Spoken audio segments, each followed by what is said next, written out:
You such a fucking hoe. Halo, kembali lagi di channel kesayangan kita, Rodex Official ya.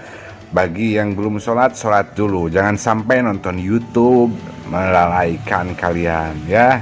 Oke. Orang Indonesia nampaknya memang kreatif ya, dan suka dengan hal-hal yang sederhana. Ya, salah satu buktinya adalah dengan memberikan julukan-julukan unik dan menarik pada mobil-mobil lawas yang pernah menjadi primadona aspal di masanya.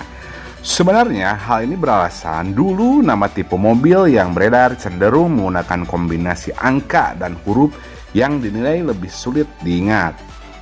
Tidak seperti mobil peluncuran sekarang yang kerap turut dibubuhkan nama khusus pada setiap serinya. Oke, berikut 8 julukan mobil lawas yang ternyata hingga kini masih melekat di hati masyarakat Indonesia. Siap-siap nostalgia bareng orang tua nih. Namun sebelum melanjutkan, jangan lupa untuk menekan tombol subscribe dan nyalakan juga lonceng pemberitahuannya.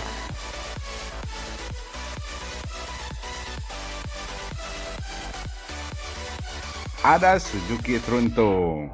Jenis mobil pickup ini merupakan mobil generasi kedua yang diluncurkan Suzuki di Indonesia untuk menemani generasi pertama, yaitu Suzuki Carry ST10 yang pertama kali diluncurkan tahun 1976. Selain itu, Suzuki ST20 juga disebut sebagai mobil pickup pertama yang diproduksi Suzuki di Indonesia mulai tahun 77 sampai 84. Pada masa kejayaannya, Suzuki ST20 ini kerap disebut sebagai Suzuki Truntung. Bukan tanpa alasan, Truntung itu sendiri berasal dari suara dari mesin dua taknya yang terdengar seperti turung tung tung tung tung tung. Hebat. Mesin dua tak milik Suzuki ST20 ini memiliki kapasitas mesin sebesar 550 cc. 3 silinder yang akan mengeluarkan asap knalpot layaknya asap fogging. Namun setelah mampu bertahan dan berjaya selama 7 tahun, Suzuki Truntung akhirnya tergantikan oleh generasi berikutnya, yaitu Suzuki Carry ST1000 yang diluncurkan Suzuki Indonesia pada tahun 83. Ada Daihatsu Toyo. Selanjutnya, mobil pickup yang mendapat julukan unik dan melekat di telinga masyarakat adalah Daihatsu S78. Salah satu alasan julukan Daihatsu Toyo ini karena desain lawas yang berbentuk bulat pada lampu depannya dengan ornamen polos yang dibuat tidak ada lekukan. Bentuk ornamennya yang polos itulah yang pada akhirnya memberikan kesan plontos, sehingga masyarakat kala itu menyebutnya dengan Daihatsu Toyo. Beberapa di antaranya juga ada yang dijuluki Daihatsu 78 sebagai Daihatsu Cetol dan Daihatsu Unyil karena bentuk mobil pickup yang cenderung mungil jika dibandingkan dengan mobil pickup keluaran merek lain. Untuk dapur pacu, Daihatsu Toyo ini menggunakan mesin 2 tak yang menghasilkan suara mesin yang terdengar lebih kasar. Ada Datsun Curut. Mobil keluaran Datsun dengan kode lengkap Datsun 120Y B110 ini akan terlihat sangat sulit diingat. Terlihat dari perpaduan angka dan hurufnya, makanya orang Indonesia kala itu menyederhanakan sebutan untuk mobil jenis ini dengan sebutan Datsun Curut. Istilah lucu ini sebenarnya diidentikan dengan model moncong, mobil yang mungil dengan mata bulat dan lekuk tubuh yang cenderung melandai, seolah merupakan penggambaran wujud tikus curut sebenarnya. Boleh juga tuh. Datsun 120Y B110 ini berbentuk sedan, namun istilah Datsun curut tetap melekat pada mobil model ini. Apalagi model pickup ini dengan seri Datsun B120. Katanya si curut pickupnya disebut-sebut lebih nyaman dan cepat diajak bermanuver di jalan. Oh, boleh juga nih si curut. Selanjutnya ada Toyota Lele. Toyota Crown MS60 dan MS65 merupakan generasi keempat Toyota Crown berjenis sedan yang menjadi favorit masyarakat di tanah air pada masanya sejak pertama kali meluncur di Indonesia, yaitu sekitar tahun 71. Istilah lele diungkapkan masyarakat diambil dari bentuk spion utamanya yang tidak biasa karena terletak di ujung moncong kap mobil. Bentuknya yang unik ini menimbulkan kesan jika spion tersebut mirip dengan kumis ikan lele. Fakta unik lainnya, Toyota Crown generasi keempat ini ternyata sudah dijagokan menjadi mobil dinas instansi pemerintah. Selama 64 tahun hadir di Indonesia, total jumlah mobil edisi Toyota Crown di Indonesia sudah sampai 15 generasi.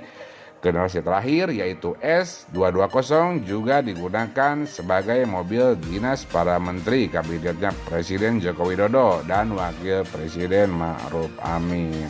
Boleh juga nih. Selanjutnya ada Kijang Doyok. Nama Kijang Doyok ini disematkan masyarakat Indonesia pada generasi pertama seri Toyota Kijang yang asli dan lahir di Indonesia, yang merupakan hasil kerjasama dengan produsen Jepang tahun 77 silam. Kijang sendiri merupakan perasa dari kerjasama Indonesia-Jepang. Kala itu Toyota memang membentuk satu konsep mobil keluarga yang muat untuk banyak orang.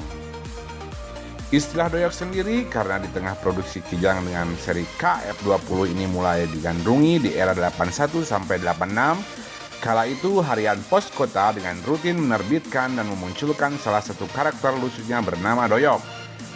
Dengan wajah yang mancung di bagian bibir yang pada akhirnya kemancuan itu diidentikan dengan wajah mobil Kijang ini.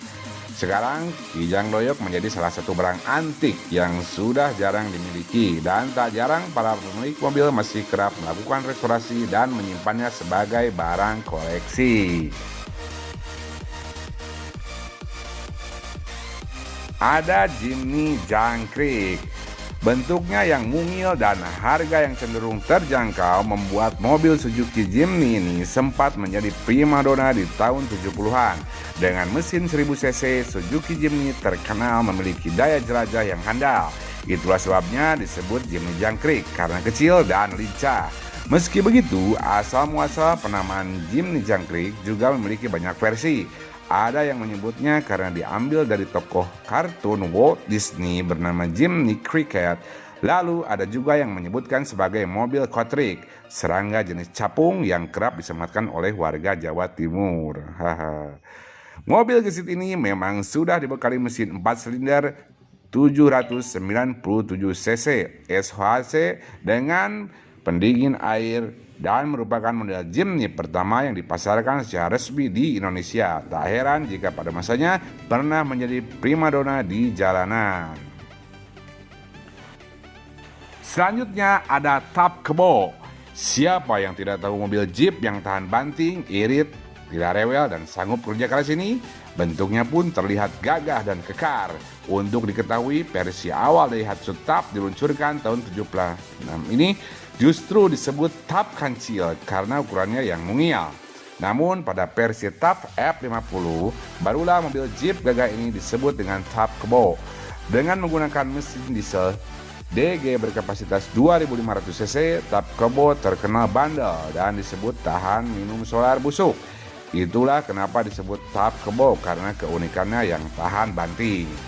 Eksistensi Top Kebo alias Top generasi kedua ini mulai kehilangan pamor tahun 85. Salah satu alasannya adalah karena Top sudah mulai berkembang dan mulai banyak mengeluarkan varian yang menarik. Salah satunya adalah Rocky. Selanjutnya di urutan pertama ada mobil kodok. Volkswagen Beetle atau mobil kodok. Siapa yang tidak kenal dengan Volkswagen Beetle 1 ini? Salah satu jenis mobil lawas yang hingga kini masih dikenal dan digandrungi oleh banyak orang. Mobil VW ini sempat merajai pasar mobil yang memiliki konsep desain yang sangat unik dan lucu. Karena bentuknya yang mungil itu, VW Beetle ini memang diberikan dengan salah satu hewan amfibi, yaitu kodok. VW Kodok sendiri mulai mengaspal di Indonesia pada tahun 90-an dan konon mobil ini dirancang oleh Ferdinand Porsche. Ini merupakan salah satu titah langsung Hitler di tahun 30-an. Alasannya untuk menciptakan mobil yang terjangkau dengan desain mobil simpel sekaligus hemat. Setelah produksi dan berhasil menjangkau pasar di seluruh dunia, mobil yang pernah menjadi ikon kultur pop dunia ini akhirnya pada 2019 silam atau Setelah 80 tahun produksi, pihak PW akhirnya mengumumkan untuk memensiunkan mobil ikonik ini. Tepatnya pengumuman tersebut disampaikan pada 10 Juli 2019 di lokasi pabriknya di Meksiko.